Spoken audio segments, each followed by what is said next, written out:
So anyway, the objectives of this talk, I want to discuss a bunch of things that I think are important to cover in the next hour. The first thing is to discuss the clinical evaluation. How do we evaluate a patient that comes in with stroke? And how do we evaluate them afterwards in terms of their ultimate recovery? I want to discuss the role of TPA, which is tissue plasminogen activator. It's a drug that helps break down thrombus that's already formed and how that fits into the management of acute stroke. I'm going to give you an update on the intra-arterial and mechanical and lytic. Mechanical meaning going up with a device and actually trying to pull the clot out of the blood vessels of the brain. Lytic is going up with a device in the arteries of the brain and actually applying other either TPA or other agents to try to dissolve clot directly. I'm going to tell you where that stands currently, and we'll talk a little bit about telestroke technology, but very minimally about that. The clinical evaluation, let's start there. What do we do when a patient comes in, either is picked up by the ambulance or gets into the ER? And what we use is the NIH stroke score, or stroke scale. And that has a scale of 0 to 42. Last time we were here, we talked about the Glasgow Coma score. So today, that's for head injuries, neurosurgical head injuries, or patients with a general neurosurgical insult to the brain. This is specifically for patients that have had stroke. And this is a very comprehensive exam. Comes on a sheet of paper that you can check things off so that you don't miss anything. But the important thing for people to understand is that it goes on a range of 0 to 42.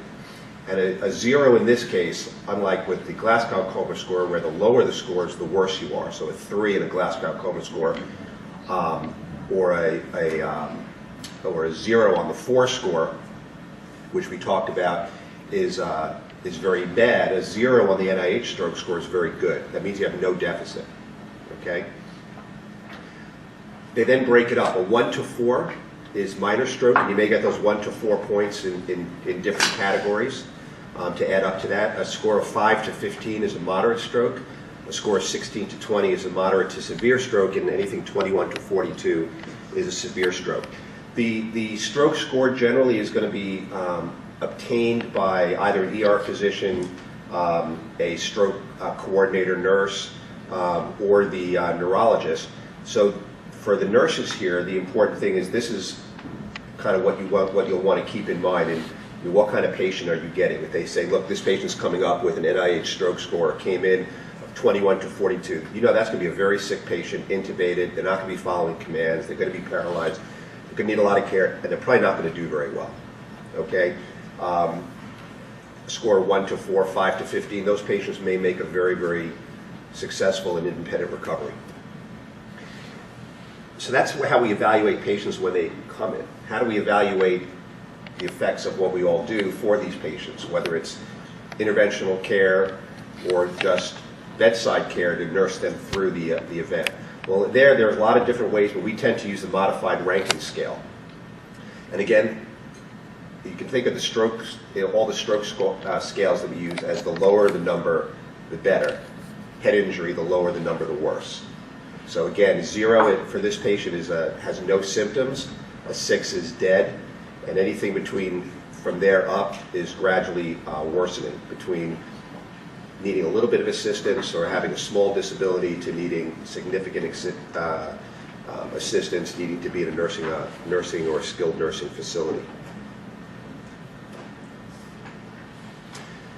So we have measurements for how the patient comes in, and we have measurements for how the patient goes out or ends up 3, 6, 12 months later.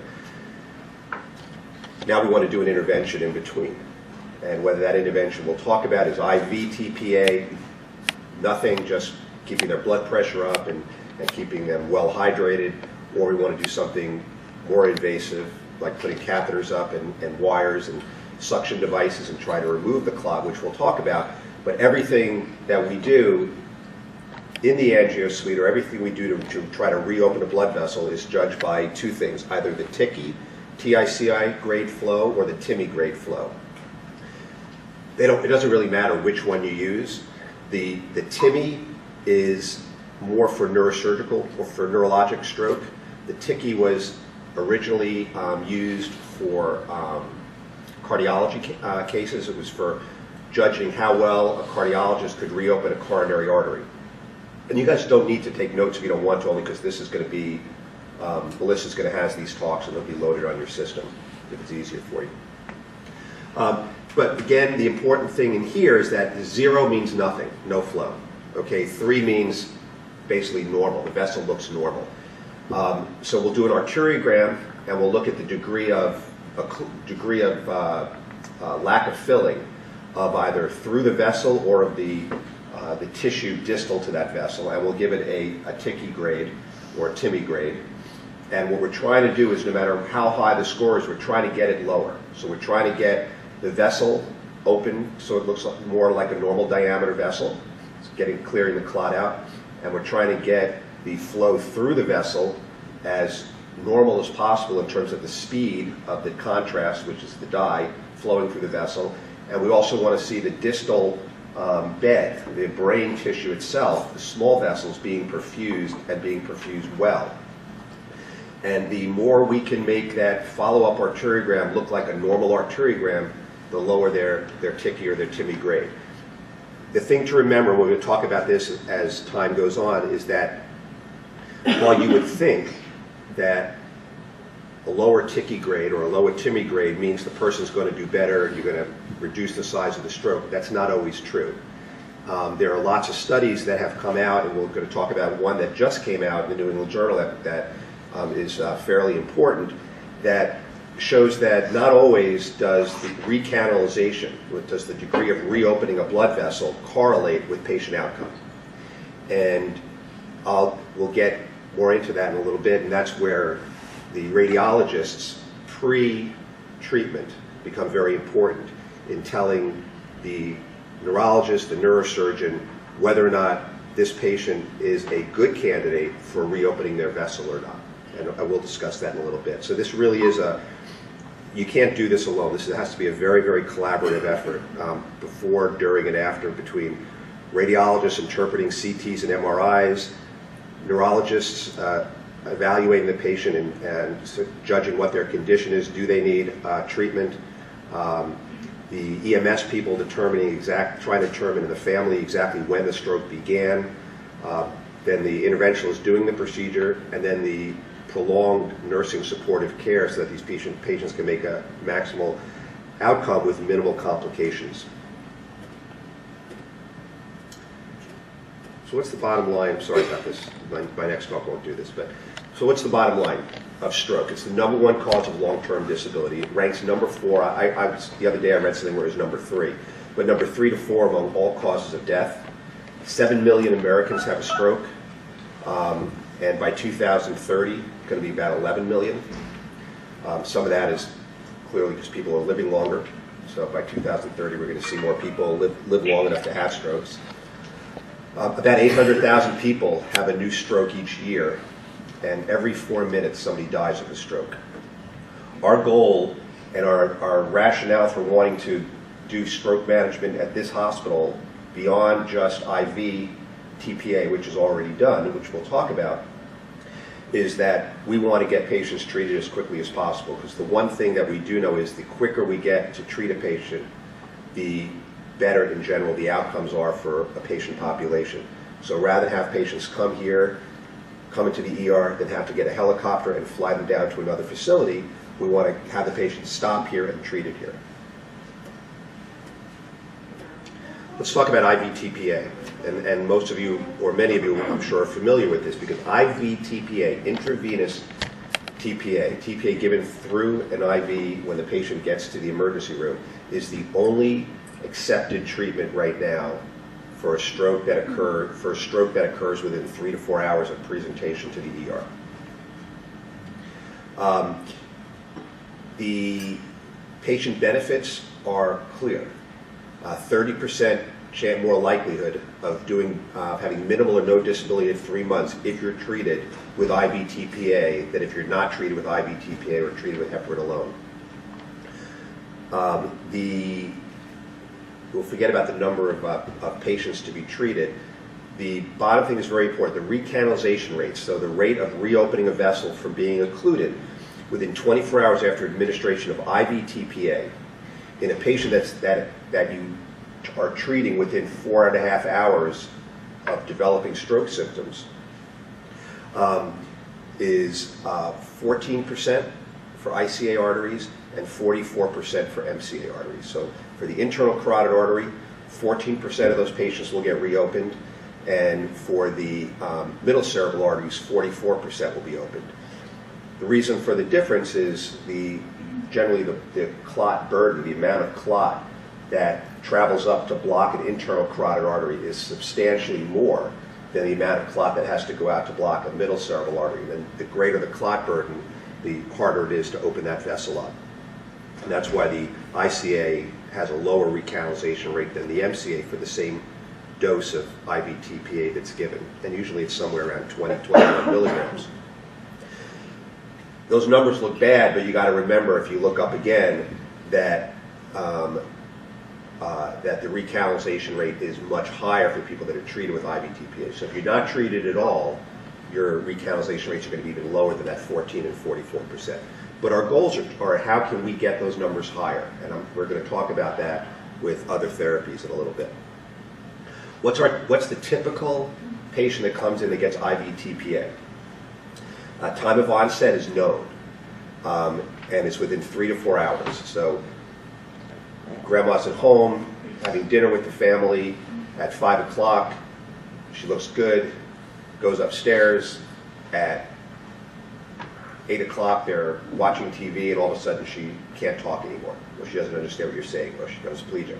Comes to the hospital within 10 minutes, 15 minutes, and the ER physician determines that this patient has only been 2.5 hours from the onset of their stroke. That's a patient that's an excellent candidate for IV TPA. Sometimes we don't know, though. What about the patients that they look normal at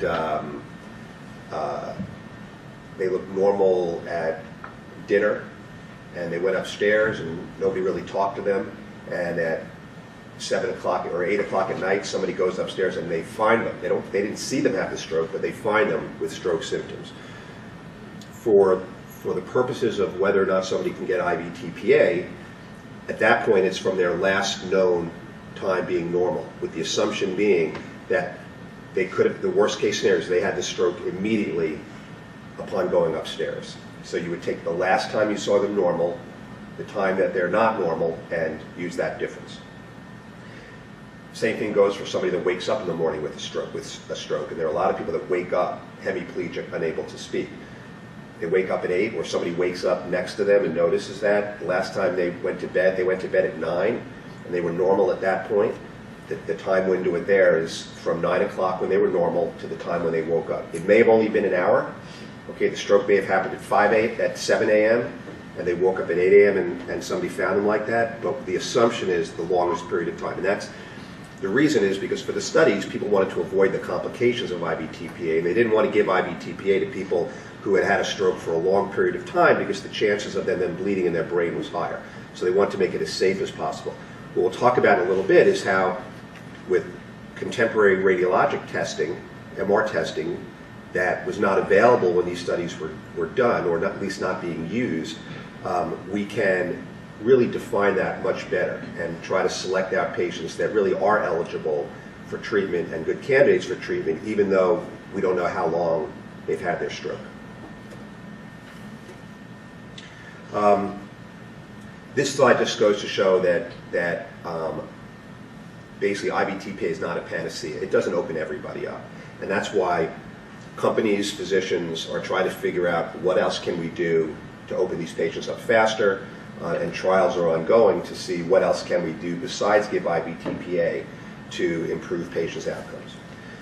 So let's talk about what about the patient who presents within 3 to 4 hours, receives IV TPA, okay, but does not recanalize after the IV TPA. Okay, so they were a good IV TPA candidate, you treated them, you get another study and vessel's not open. What do you do for that patient? And that, I can tell you, that is a lot of patients. And we saw that because we saw before that other slide that even that patient with an ICA occlusion from a clot that were given IV TPA, only 14% of them recanalized with IV TPA. And we saw if they had a middle cerebral artery occlusion and we gave them IV TPA, only 44% recanalized. So the majority are not recanalizing, despite getting the only approved current therapy for stroke within 3 to 4 hours. Well, what happens? Now most of them are supported medically and surgically, and ultimately you try to get them to move on to a rehab or a nursing facility. Some of them die before getting there. And that's because there's no evidence that additional invasive therapies are effective. Some patients do, however, undergo intra-arterial treatments despite that as part of a study. And these are studies that are then now done off-label. So now we're going to go up with a device and try to remove the clot in some way, aspirate it. I'll talk about the different methods, but aspirate it, pull it out with a wire, go up with a very small catheter and put it next to the clot and give a little bit more TPA directly into the clot and see if that's going to be more effective. But again, that's generally part of the study and done with family consent. There is no proof that that benefits the patient, even though you'll see that the ability that by doing that you do open more vessels up. Okay, you're going to get a higher recanalization rate if you go these extra steps. But as I said earlier, the fact that you open a vessel up doesn't mean a patient's going to do better. And we'll talk about at the end, we'll talk about a recent study that was done regarding this type of patient. So does addition of an IA treatment benefit patients when used within 3 to 4 hours of stroke, when used in addition to IV TPA? And the answer is no one knows. Now, you may say, oh, because of this New England study that I'm going to talk about in a little bit, we do know, and it is not of benefit. Probably that study was biased because the patient, they didn't really select the patients based on contemporary imaging that can be done. And if we redid that study with certain types of contemporary imaging, we may have been able to find within the group of people who are treated early with IA therapy after failing IV therapy, that there is a subset that actually can benefit from early treatment and that they can be selected using contemporary radiologic studies. But for the purposes of that study, those radiologic studies were not done. So the answer is we currently still do not know. Okay, so everybody with me so far? Okay, so what do we know? IV TPA given within 4.5 hours of a stroke is marginally effective. Okay, we do know the outcomes are better. 30% of people, there's a 30% difference in terms of improved outcomes, and we know that the recanalization rate is higher. There was a study called PROACT 2, where they said, okay, let's start looking at the effectiveness of intra-arterial therapy. Gave intra-arterial urokinase, not TPA, but urokinase, which is not available anymore, but was available at the time, plus heparin, and this was given within 6 hours of a stroke. And it did have increased recanalization rates compared to heparin alone. They didn't compare it to TPA, okay, but it was 66% versus 18%.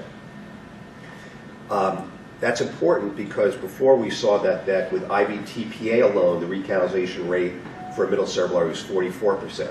When they used IA, when they actually put a catheter up, instead of just putting it into an arm vein and let it circulate through the whole system, when they put a microcatheter up right next to the clot and infused the urokinase directly into the clot,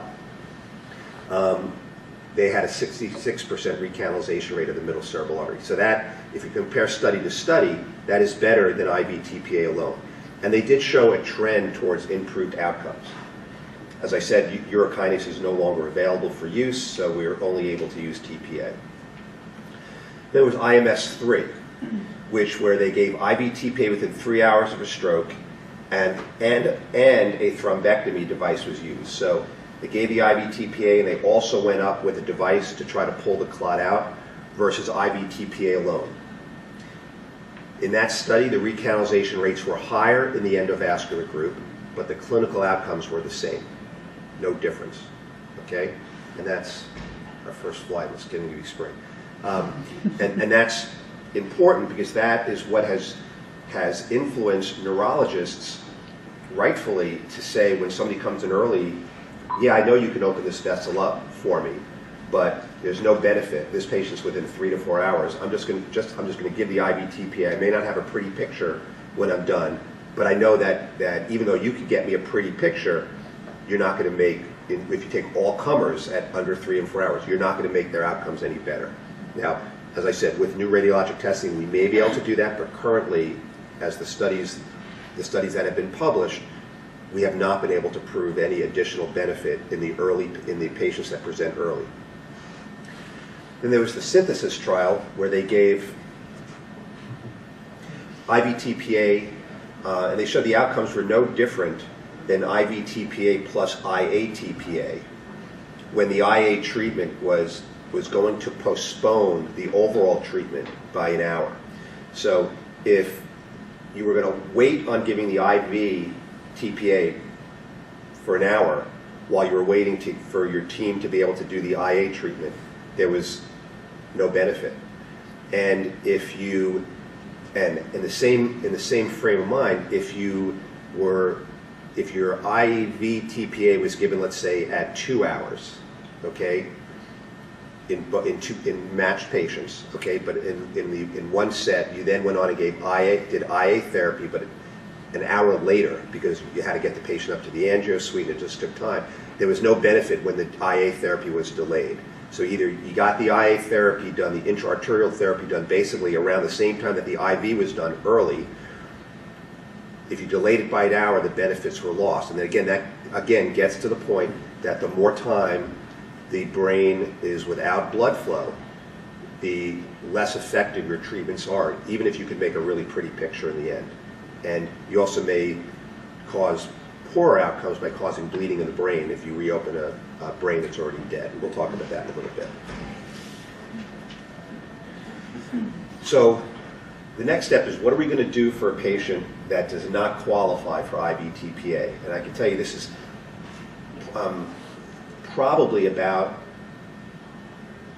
at least half the patients that come in now. Patients do not come in within the 3 to 4 hour window for a number of reasons. They're not found within 3 to 4 hours. They are found within 3 to 4 hours, but by the time they get to a facility that can treat, they're outside the 3 to 4 hour window, okay? Or they have a contraindication to TPA. They've had recent surgery, so you don't want to give them TPA because you don't want their surgical site to bleed. They have a history of GI bleed. You don't want to cause new GI bleeding. They have a hemorrhage in their brain. They already have blood in their brain, even if it's small.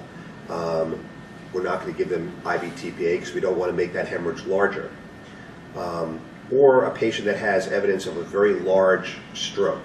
So their middle cerebral artery is already, let's say they have an ICA occlusion and internal carotid artery occlusion, and you do a CT scan, and it looks like, wow, their whole middle cerebral territory is wiped out. But let's say their anterior cerebral territory is still intact, or it's only half of their middle cerebral territory looks like it's infarcted, but the rest is open. That patient will not get IV TPA because they have a large volume of brain that is already dead. It's already dark on CT scan. If we give those people IV TPA, they have a very high likelihood of bleeding into that brain. And once they bleed into the brain, it makes it an even worse problem, because now the bleeding causes the brain to expand and can damage normal brain around it by putting pressure on it. So we don't give them IV TPA. They probably won't reopen, but at the same time, you're now putting whatever brain is still currently alive at risk for going on and dying as well, because it's not going to get blood. So we'd like to treat those patients if we can and keep the living brain still alive, but we can't give the IV TPA. So the question is, are there any other treatments that we can offer these people?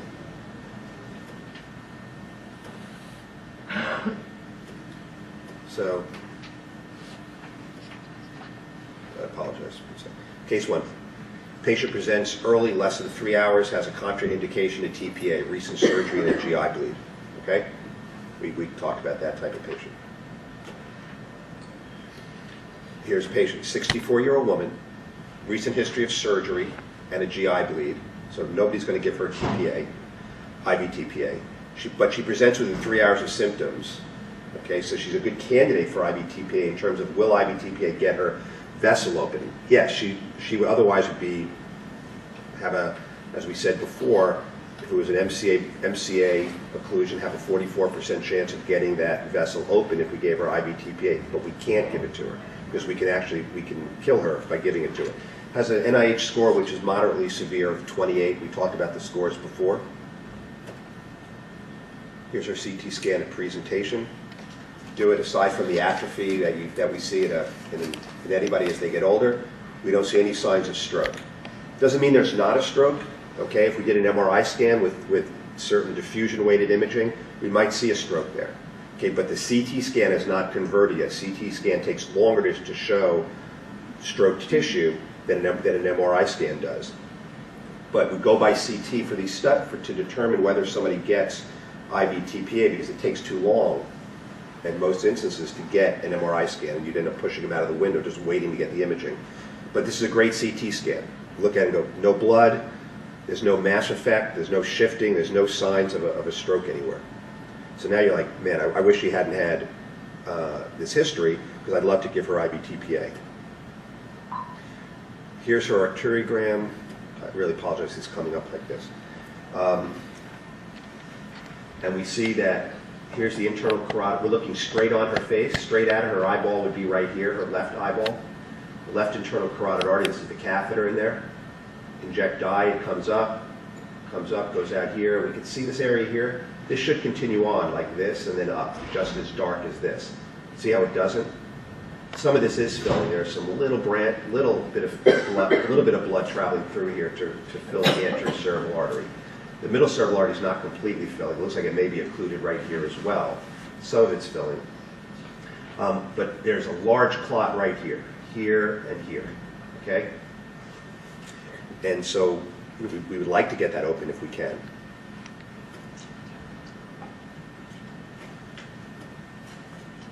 So in this patient, we went up with this device. This would be done on a study with the family's consent, because it's not, nobody can tell you that this is going to improve the patient's outcome. So now we don't have to give them IV TPA. We can give them a little bit of heparin, go up with this microcatheter, put it up into the area of the clot. This is probably about 1 millimeter or half a millimeter in diameter. Put this metal device out the end, which is attached to a wire that comes down this catheter and out the groin. Put this out, let this open up into the clot, let it sit there for a little bit. The clot kind of gets stuck to this, and then we pull this out and this out through this larger catheter, which I showed you up in the artery before. I said, here's the catheter we were injecting through. And you can see what we pulled out. This is clot that was pulled out, and this is measurement. So that's pretty large, considering those vessels are only about 2 to 3 millimeters in diameter, and you can see this is probably wall-to-wall clot. So onset to presentation for this woman was 45 minutes, okay? Onset to the procedure was 4 hours and 10 minutes. So from the time of them noticing the stroke to the time of her getting treated was 4 hours and 10 minutes. The onset to getting her vessel reopened from the onset of her stroke was 5 hours and 40 minutes. So 5 hours and 40 minutes after her stroke occurred, her vessels were back to normal. We used a solitaire stent retriever, which I showed you a picture of. And here's her post-procedure run and her post-procedure MR. This is where the occlusion was before. Remember I told you a little bit was getting through filling this. Now you can see this is just as dark as this. Remember I told you there was a middle cerebral vessel missing. Now you can see it. This one here was filling before this little one. Now you can see this big one filling as well. Okay? And here's her MR. If this hadn't been opened, and this hadn't been opened, there'd be a big stroke here, okay, and might be a big stroke right down here, the center here, all this tissue. You can see this white area is the area where she's had a stroke, okay? The blood supply that goes mainly to this area right here comes off these little vessels right here. These are called medial lenticular striate vessels. The reason she has a stroke here and not a stroke out here and here is because this area, these vessels have other sources of blood. So even though blood wasn't getting to hold this whole area this way, Some of it was coming up here and going around the top to here. And that's called collateral blood flow. Lenticular striate vessels, these little ones right here, they don't have any collateral blood flow.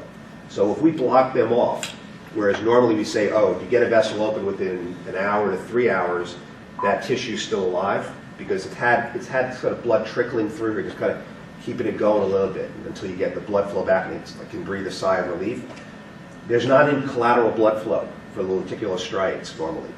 So you occlude this for a short period of time, this area this gets zero blood flow and it just dies. Okay? So it's much less resistant to a absent blood flow. And that's why even though we got her open and we saved all this tissue, this area couldn't be saved.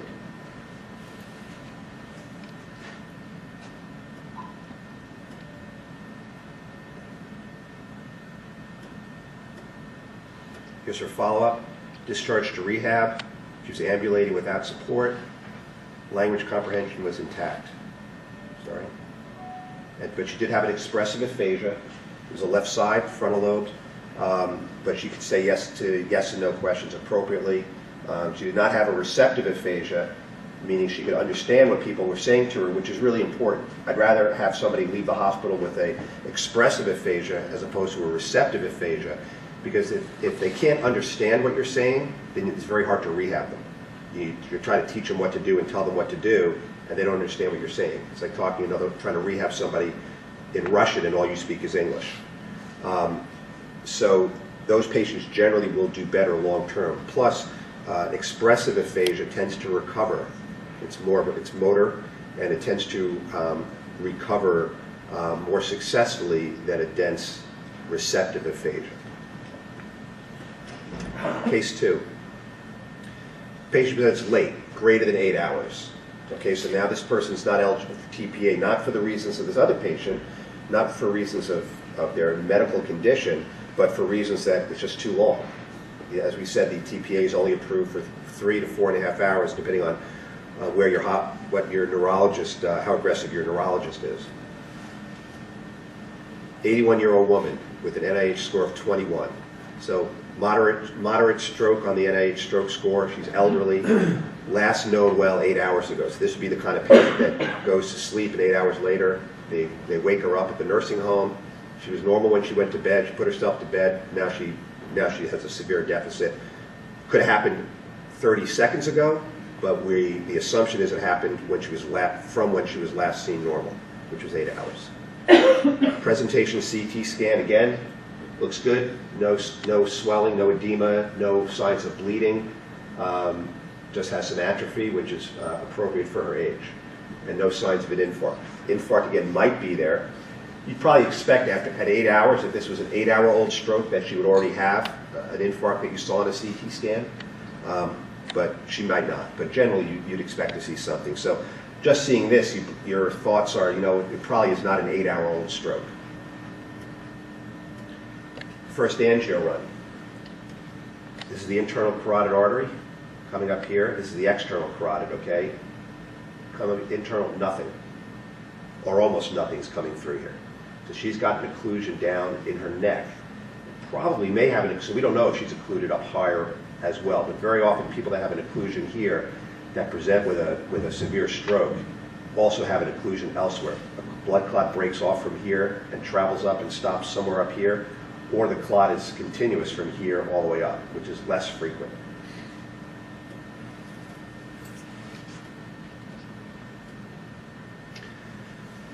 Went up with the device, and this is what was pulled out. Okay, it's probably a little older clot than the one we saw before. You can see the black appearance here, whereas the other one was really pure red almost. Post-procedure run. Remember before it wasn't filling up here? Now you have a catheter here, big catheter. Inject dye, you can see the brain is now filling with blood, where it was not filling before. Before it was stopping right here.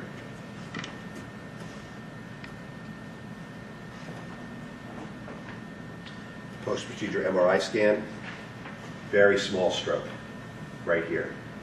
Before, this whole area would have been dead. What I didn't show you on the other scan, you have to trust me, is that when we injected contrast on her right side, in her right carotid artery, the blood did not cross the midline and go to the left side. So she had no blood flow to the left side of her brain. Some people don't need, only 15% of people actually need their both carotid arteries. Almost, 85% of people in this room, I could just get rid of one of their carotid arteries and they'd be fine because they get blood flow from elsewhere. This patient didn't. So this just shows that if you get the vessel open, again, the stroke burden can be quite low. And again, some lenticular striae, some small middle cerebral vessels go here without collateral blood flow, and so it died early. The other areas were able to hang on long enough for us to reestablish the flow. So how did this lady do? 81 years old. Onset to presentation was 10 hours and 24 minutes. Onset to the procedure was 12 hours. So she the procedure didn't start for 12 hours after she was presumed not to have had her stroke. And that, again, we said may not be accurate. 13 hours after her presumed onset of stroke she was reopened. We used a stent in the neck. We used a Mercy device, which I'll show you later, up to pull the clot out up top from the head. And her follow-up did well, was discharged home with an NIH stroke score of 1. We said 0 is normal, so one's pretty good. Is that the norm? No. I mean, most 81-year-olds that come in with an NIH stroke score of 28 are going to go home in a box. But it just shows that you can be successful in some of these patients. This patient got IV TPA, okay, and then with an MCA M1 occlusion, her middle cerebral artery was occluded, so got IV TPA for that, but worsened. 78-year-old man with aphasia, so trouble speaking and understanding language, right-sided weakness, NIH stroke score of 10, which isn't that bad. Got IV TPA, initially improved. So you're like, great, we're just going to be able to put this patient upstairs, nurse them through this, and we'll get them out to rehab or a nursing facility, and hopefully going to make a good outcome. Improved to an NIH score of 1. Presentation head CT looks great, except for atrophy, appropriate for his age. About an hour later, though, even though he improved, it gets worse again. So went to an NIH score now, presented as an 11, got to be a 1, and now comes back as a 12. So the presumption is that probably you reopened one of the vessels, and now this is what you assume, and now it closed off again. What do you do for this patient? Well, now we didn't have a baseline arteriogram. A lot of these patients don't. They get a CT scan, a CTA, they get IV TPA. If they're doing well or they're not going to be a candidate for anything else, we don't bother putting them through the risk of an arteriogram, even though the risk is less than 0.5%. It's just not worth the risk and the expense because you're not going to do anything with the data. So now he comes down for his arteriogram because he worsened again, and you can see internal carotid artery again. Here's the catheter, anterior cerebral artery filling. Remember I told you could fill across to the other side? Here you can see the anterior communicating artery, this little thing right here. Blood's coming across, going to the right side of the head as well. But comes up here and look, it abruptly stops here. So the middle cerebral artery, the M1 segment is occluded. This little vessel here is called the anterior temporal artery, and it doesn't really go to any brain that's of any value. This is all the valuable brain, and you can see no blood's going to it. So what do we do for this patient?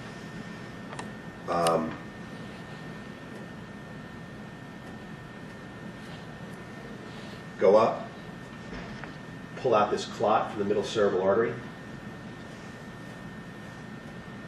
Post-procedure head CT, looks pretty good.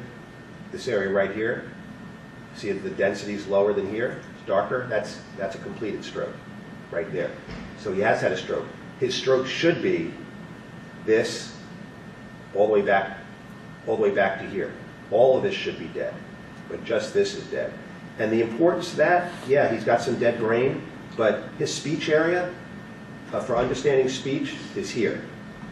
So if you preserve that, he's going to recover from this over time. He may be weak from swelling and pushing on the nerve fibers that go through what's called the internal capsule down to the arms, to the spinal cord. But the important thing is that the part of the brain that makes us human, that makes us understand language, rehab, gives us real quality of life here has been spared. Now, it may not be working normally right now, but it doesn't look dead. Of course, an MRI scan would give us a little bit more information.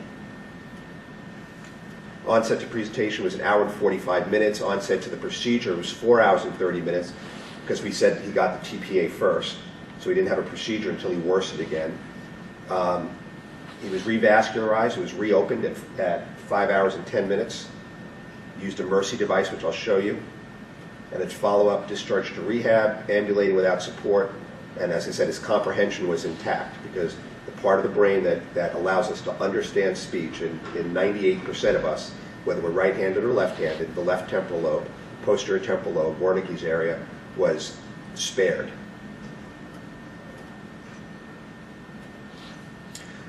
So currently there are 4 FDA-approved devices for stroke treatment. And I'm sure most of you are aware of this, but FDA-approved doesn't mean that it's of any benefit.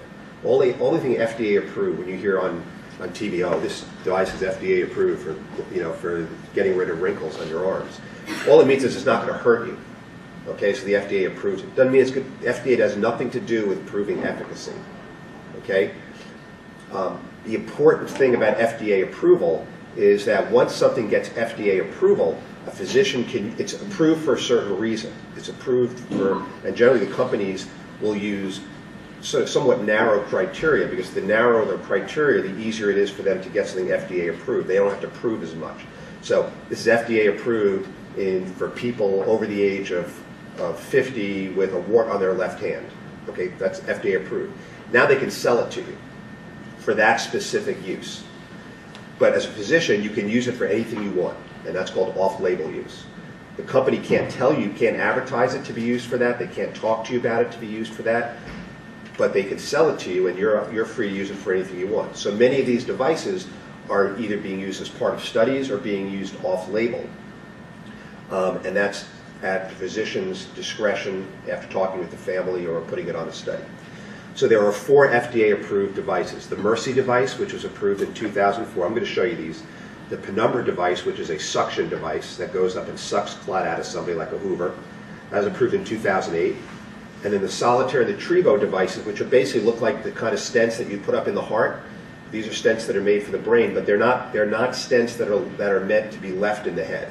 They remain attached to their delivery wire, and so they can be expanded. I showed you that in the first case. They can be expanded in the clot gets stuck to it, and then you pull it out, and you kind of pull the clot out with it. So here's the Mri device. This is what it looks like. It's basically, you have to imagine this blue thing is maybe 2 feet long. It's going up to the brain, but it's coming out the groin. We do 99.9% of these procedures from the groin. So you have to go through all these twists and turns, but at the end, you get up there, and then through that catheter, once you have it in place, you stick this thing out, which is straight in the catheter. When it comes out, it gets this slinky shape. Put that into the clot and beyond the clot. And it goes in the vessel and just coils itself up. And it has attached to it these fibers. They're basically sutures that are sutured in all different configurations. So you can see if you put this thing up into a clot or just beyond a clot, and then with your hand down at the groin you start twisting, you almost can't imagine why this thing doesn't form a knot. It doesn't, but it does form just a complex random shape of coil and fibers. You put that beyond the clot, you pull it back into the clot a little bit, let it sit there, let the clot kind of get stuck to it. And then as you start pulling it back into your base catheter, which is the larger catheter that's in the neck that you deposited this thing through, as long as you can get that larger catheter way up, almost up into the head, you take a syringe and you start sucking back. So you could inflate a balloon if you want to. So that catheter has a balloon on it. You can inflate a balloon on the big catheter so no blood's going forward to wash this clot beyond where you're grabbing it. And then you can suck back, so you can cause a vacuum there and start sucking the blood out of the system. And at the same time, you pull the clot back, this retriever back. And the goal is that when you pull everything out, you're going to have the clot stuck to this and also in your catheter. You may have to make multiple passes to do this. It doesn't always work, but it certainly works better than doing nothing. And it comes, just so for anybody that hears a tech or anything else, it comes in different sizes and different softnesses depending on how far out you're going. The farther out you're going to get the clot, the smaller the device is because the vessels are smaller. The stiffer it is, It may be more effective at pulling clot back. Also a higher risk of hurting a patient because it's stiffer, it can puncture the vessel. I can tell you that does happen where vessels get perforated and suddenly start bleeding into the brain, and you just seal that off. In general, you don't make the patient any worse than they were because there was no blood going up there anyway. You just seal that vessel off. The downside is you don't have any chance of helping them at this point. So that's the Mercy device, if you hear that term. And here it is. It's being put out here, coiled up in the clot. And this is here beyond the clot. Okay, it's put out. Then this catheter is pulled back to here. This is this micro catheter, 2 millimeter catheter, 1 millimeter catheter. This is pulled back into the blood clot here, the Mercy device. The balloon here is inflated. Okay, we can now suck back. Okay, and pull this whole thing out. Solitaire, I showed this to you earlier, although I showed you the Trevo, but the Solitaire is very similar. It's made by a different company. It looks like a stent. It's attached to a wire here. This wire comes out the groin. It doesn't get detached here. If this were a stent, you would detach it here and leave it in.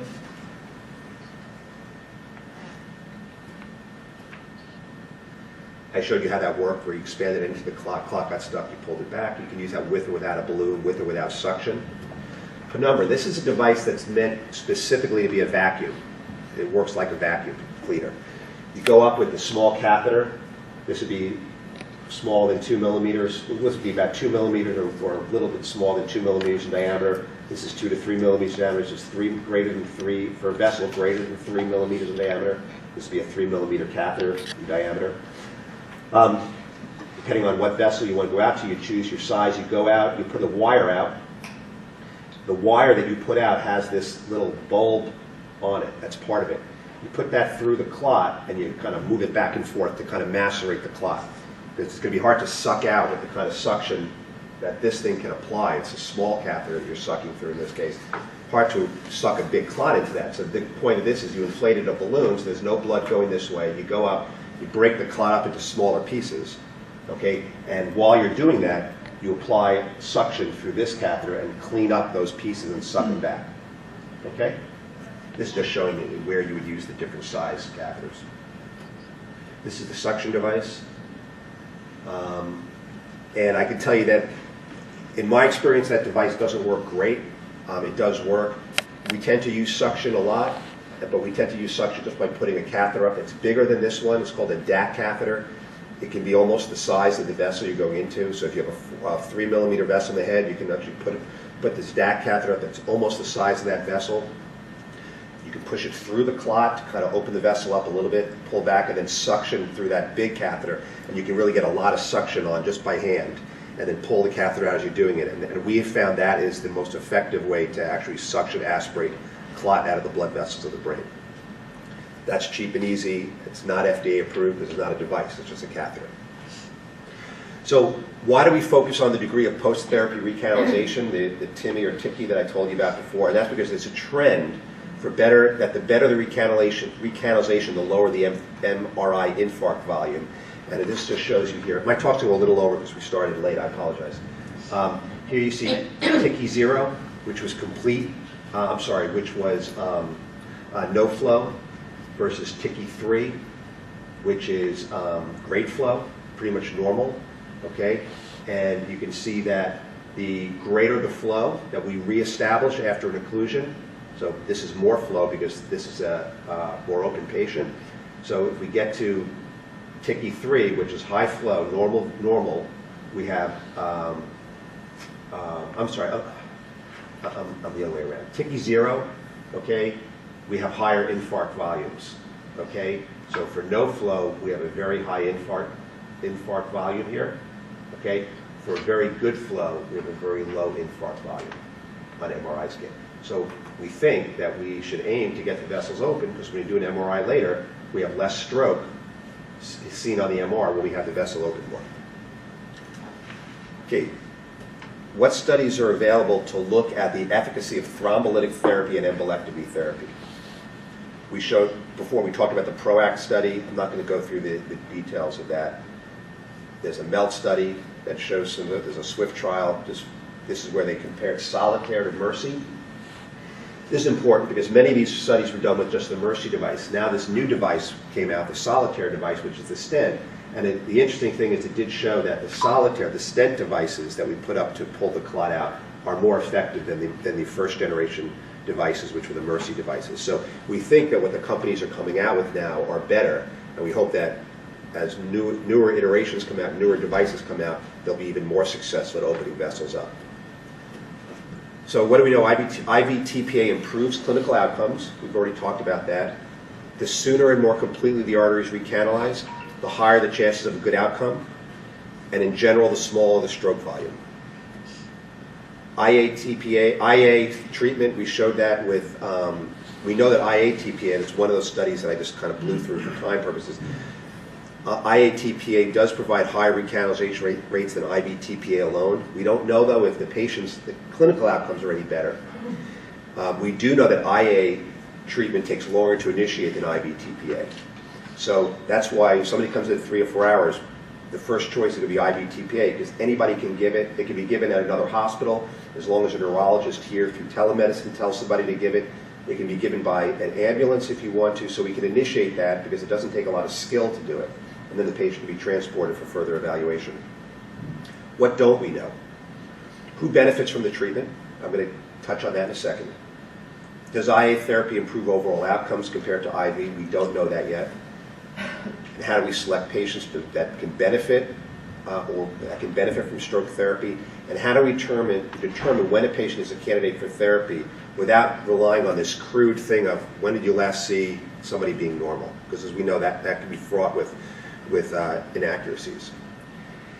And this is where it really comes in, what I told you before, where the radiologists are very important in telling us, helping us select out these patients, because now we don't want to look at time, temporal time, we want to look at physiologic time.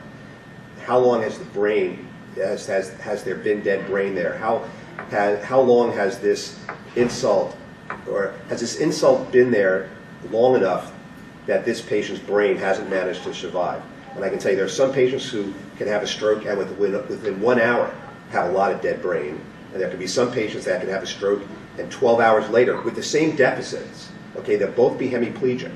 Okay, but the one 10 hours later, if you reopen them, they're going to do great. And that's because they have just enough blood getting to that brain to kind of keep it alive. It's not dying, it's just hanging on, saying, please get me more blood, get me more blood. But how do we find out which ones are begging for more blood and which ones are saying, you know what, you can give me all the blood you want, I'm not going to get any better? And that's where this concept of penumbra comes in. The penumbra, you're going to hear this term, penumbra is the brain that is still kind of idling along around that, and if you give it reestablished blood flow to it, it will recover or almost completely recover. Okay, the core is the dead brain. And so what we're finding is that what we want to do is we want to have patients come in and we want to look at how big is their core, how much dead brain do they have versus how much penumbra they have. And if you do that as a ratio, so penumbra to core, the greater that ratio, the greater the size of the penumbra compared to the core, okay, the better, the more likely they are that if you reestablish flow, if you get their blood vessel open and revascularize them, they're going to do okay. Okay, if their penumbra, if their core is very big compared to the size of their penumbra, you know that there's very little tissue left here that I can make better, even if I reestablish blood flow to it. And the MR imaging, which we're going to get going here, called perfusion imaging, and looking at that along with diffusion imaging, which looks at stroke size, is going to allow us to do that. And this is just what I showed you before. Here's the dead tissue, and here's the penumbra in the light blue. And if we measure this volume with the light blue volume and divide it by this volume, we get a ratio. And that's what this study did, called the diffuse study. It was diffuse 2 was the study, and it focused on this issue of the ratio between this light blue and the dark blue. So, as I said, they used the infarct volume, and the bottom line is this. The ideal candidate for stroke therapy and IA therapy, okay, and this could be for IV and IA, I'm sure we'll find the same thing, is that if they had an infarct volume less than 50 cc's, okay, and the ratio between the penumbra, okay, and the dead brain is greater than 1.8, so it's almost 2. So you almost have 2 times as much penumbra as you do dead brain, okay? And you don't have more than 50 cc's of dead brain to begin with, okay? Those patients are a very good candidate to be treated, whether it's an hour or it's 20 hours from the onset of their stroke. Small amount of brain is dead, a larger area of penumbra, tissue that can be saved is present. As a result, this patient, even with a poor exam, even out many hours, still has brain that can be saved because it's not completely dead. And this patient, we talked about collateral blood flow before. This patient likely has collateral flow that's keeping that penumbra alive, not functioning. It's wounded. It can't do what it's supposed to do, but it's not dead yet. Okay, and this brain will die if we don't get blood flow to it soon, but it's hanging on. That 81-year-old woman, if we had studied her with the Diffuse 2 study looking at perfusion-diffusion ratios, okay, she probably had a number, maybe a ratio of 6. Okay, she had a lot of brain that could be saved, and so she did well. We just don't know how many patients present like this because we're just going by time, and these studies are not currently being done routinely. So here's a patient 9.5 hours from onset to the puncture of the groin, NIH stroke score 12, and here's a good thing. This is the core, the purple, the pink, whatever. This is the penumbra. You can clearly see, obviously you're going to measure these volumes, measure the volume of this, add it all up, measure this volume from here all the way up. But you can, just with your eye, you can tell this is way more than twice the volumes of this, okay? Here's the mismatch, here's the ratio, 6.9. We said you want to be more than 1.8. Here's a patient, and the DWI, the stroke volume, is less than 50 cc's. It's only 13 cc's. This is a great candidate to be reopened, even though they're out many hours. And this is almost exactly what this is not that woman, but this is probably what her scan looked like if we had done it. This patient I just showed you, this is the baseline angiogram. Very little is going up to the head, okay? I-shaped terminus. Some of this is some collateral blood flow. Most of what you see here, some of this is external carotid artery coming up, where you can see some of this is blood flow that's coming from other routes, keeping that brain alive. Remember I told you you could fill from the other side? So here's where the side where the occlusion was, okay? Here's the other side, okay? The anterior cerebral artery is filling, okay, here, and it's coming over the top, collateral flow. So the brain, the middle cerebral, which is not getting much flow here, is getting some from the anterior cerebral artery connections to that territory, and that's keeping that brain alive. It's like, please get me more blood. I'm trying to hang on here. Okay, when you put a Mercy device up, we can see it out here. And here it is afterwards. Now that's been opened up. It was occluded. Okay, it was occluded down here. Now we see everything filling. The middle cerebral territory is filling. Here's that same MR study done afterwards, okay? Dead brain. And this is the area I told you got supplied by those lenticular striate vessels. That brain dies very quickly because there's not collateral flow to there. But the part that came over the top from that anterior cerebral territory where there was collateral flow, look, it's all, looks great. A little bit of stroke back here, okay? But the rest of it looks great. By all intents and purposes, if you hadn't done anything, well, probably this patient would have died, but all of this, not this central, not this midline area here, but all of this from here to here would have been dead. This is a patient that would have had swelling of their brain, no function. If the family wanted to do something, you take the side of their skull off, open up the dura, let the brain swell, maybe take that dead brain out.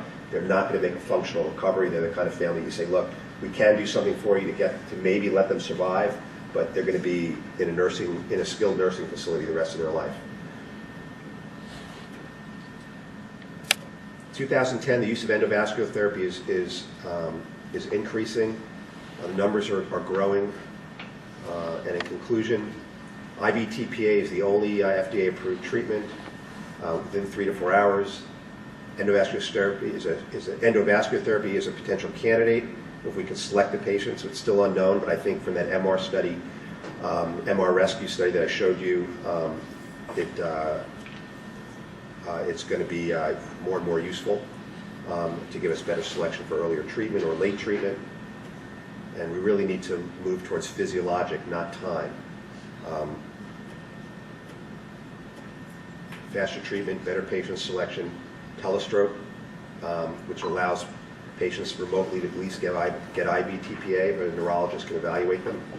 Standardized cares, new trials and enrollment. Sorry, I just went over a little bit. You guys have any questions? Yeah.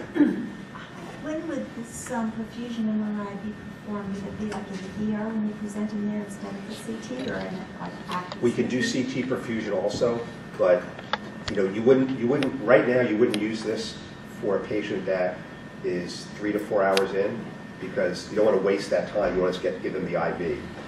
You might give them the IV and then do it, okay, and see what's going on, and then say, wow, this is patient great, the IV, and then study them and say, we gave them IV TPA, the vessel's not open, they still look bad, they've got a great ratio, let's take them now and do the intraarterial therapy, because this is a patient that, if we can get them open, we're going to save a lot of brain. We would take somebody that came into the ER for this before any treatments, if they're outside the IV window, first, because we would want to decide, is this patient somebody that we should put more effort into and take them up and do these intraarterial therapies. So it will. Right now, I can see it helping us select, which is what the study was for, helping us select the patients that are not IV TPA candidates, and not just throw them away because the time window is beyond 3 to 4 hours, or help us select the patients that get IV TPA but fail to improve. Okay? Do they tolerate the MRI okay? Yeah, most patients that have the stroke, if they're following commands, then they usually do fine. If they're not following commands, generally they get intubated and brought to the MRI scanner. And where Butler is putting in, with Highmark's assistance, that we're putting in now ventilators for the MRI scanners and equipment that can be used to monitor patients in the MRI scanners. So we can also do intracranial surgery here for patients. We don't be operating the MRI scanner, but patients that are sick need to get MRI scans. How are you estimating the volume of the stroke in cubic centimeters? You can measure it. You actually can take a cursor, trace it, and the computer tells you on each slice the volume, and you add that up. So you have some additional software that allows you to... It's already a part of the software. They can do that now. Mike, are you aware of any data where patients that fail IV TPA happen to not have a significant penumbra? Like maybe the reason they're failing is because they don't have a big penumbra to begin with, or not necessarily? That fail TPA because they have a large stroke? Let's say they have a significant deficit which does not improve appreciably after IV TPA. And then if we happen to scan them, we would find that they don't really have much of a penumbra. So maybe... Just have dead brain. Right. Yeah, I think a lot of people like that. Okay. Yeah. You may not see it on the CT scan, right?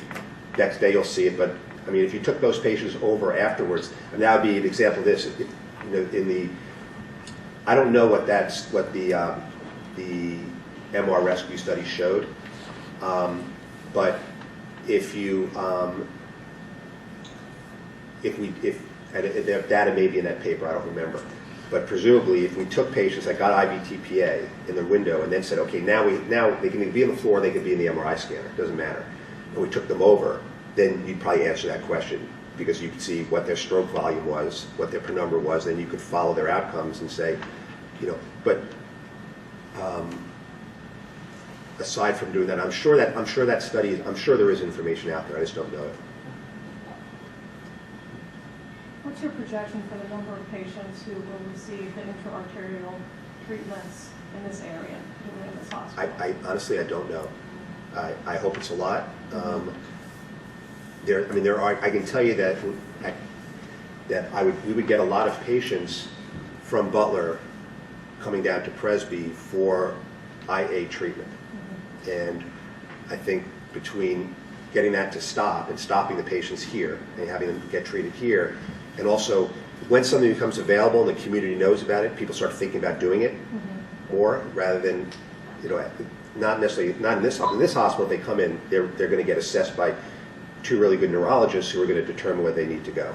So I think we'll capture the patients that they were sending out because it wasn't available.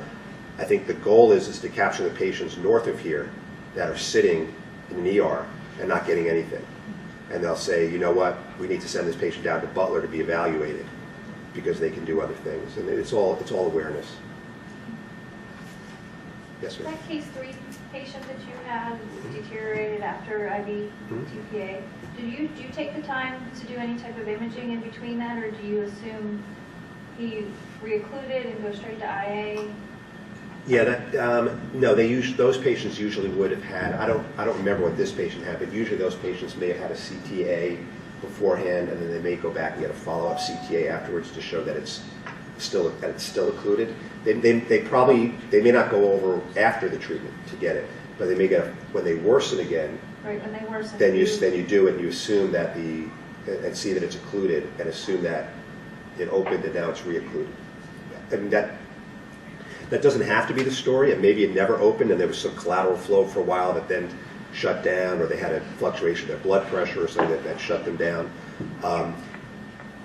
But you make the presumption that maybe there's something to do for this patient, that the IV TPA did do what we asked it to do, and now the person's clotted off again. Now, in terms of post-operatively, like if you went in with catheter, pulled the clot out, would you put the patient on like a heparin drip still? It depends. Okay.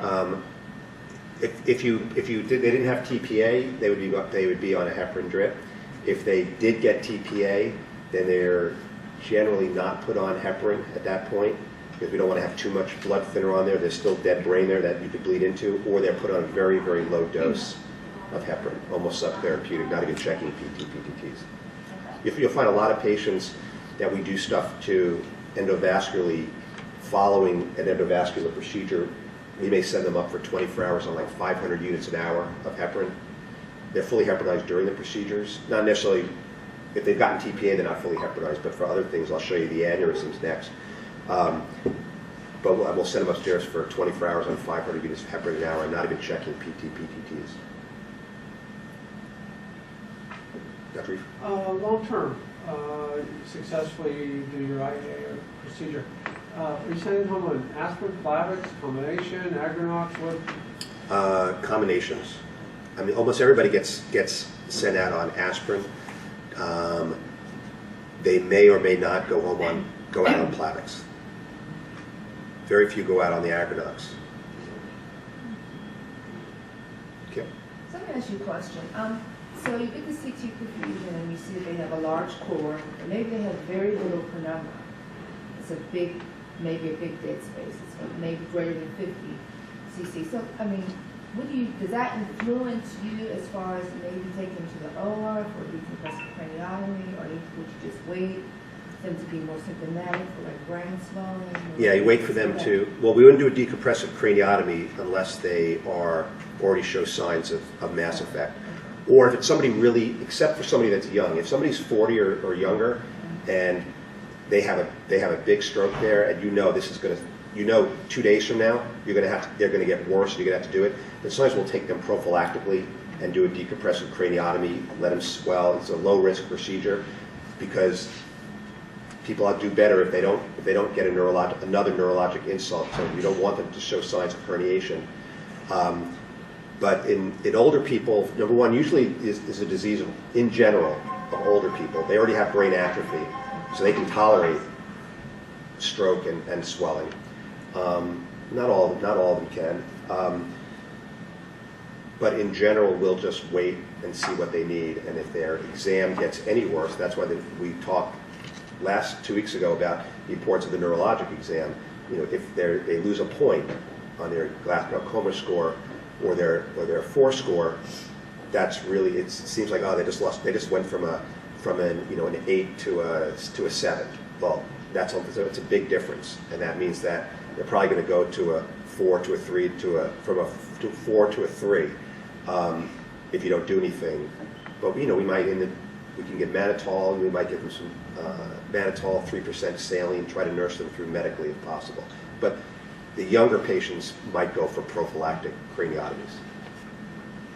What if the core infarct is greater than 50 cc, but the penumbra to infarct ratio is above 1.8? It wouldn't do it because there's too much dead brain. The chance they're going to bleed into that's very high. So the 50 has become an absolute threshold. Yeah, I mean, I'm not sure not for everybody. It's everybody's discretion. But if somebody had more than 50 cc's of infarct, especially in a dominant lobe like that, I wouldn't do anything. They're going to recover better from that than if they bleed into their stroke.